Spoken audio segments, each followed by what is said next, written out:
The Mobalytics Academy series is focused on the fundamentals of League of Legends, curated by our challenger level players. By focusing on these basics, even the most skilled high elo players can improve their game and climb the ladder. As a defensive player, the most consistent and low-risk method to scale is through farming. To help you get better at it, we're going to cover a few topics and techniques like how to use your mana effectively, turning off autopilot, knowing when to sacrifice farm, and farming under tower. Just remember, a defensive bot laner is a player that relies heavily on safety and reliability in order to reach the late game where they can carry. So now you have an idea of what we're covering and why it's important, let's jump right into it. Early game CSing when multiple minions get low at the same time is tricky because of low attack damage and low attack speed. Many champions either have low mana cost or AoE abilities that they can use to make sure that they get all the minions in these situations. Don't be afraid to use your mana to secure CS in situations that you otherwise would not be able to do, but always avoid using mana just because you can instead of because you have to.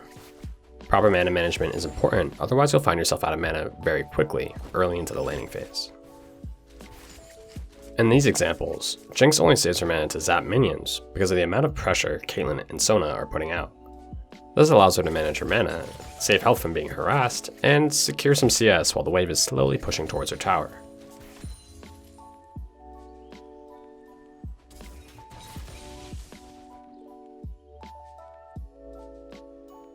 It's common for players to continuously auto-attack random minions without purpose when they are laning.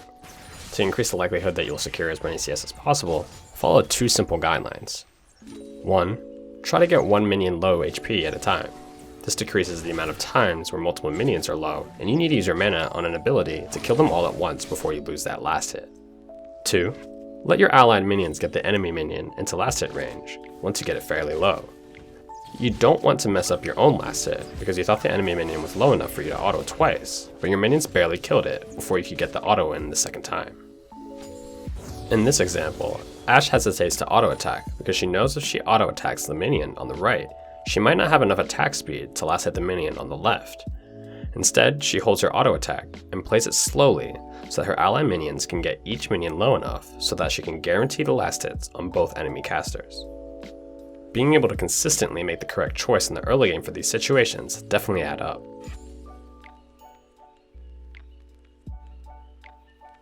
Your HP is a resource that dictates how long you can stay in lane. If you're in a difficult lane, then you need to be able to identify situations where you'll take too much damage for one minion and concede it instead. In this example, Sirh gets impatient because she's been getting zoned from the minions for the past minute. So she walks up to start prepping minions that are just coming into turret range. Because of her impatience, she misses the aggressive positioning from Caitlyn and Vel'Koz, so she loses the majority of her health early on into the laning phase.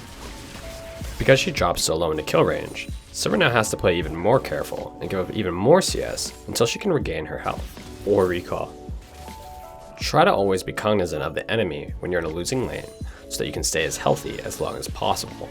You may lose out on CS early, but it will definitely pay off in the long run. CSing under turret well is an important skill for any bot lane player to have, and it's especially important for those who play defensively. Here are some tips for CSing under turret against full HP minions when you have not purchased any extra AD outside of a Doran's Blade. Melee minions take 2 tower hits before you can last hit them, while caster minions take 1 tower hit and 1 champion auto before they can be last hit.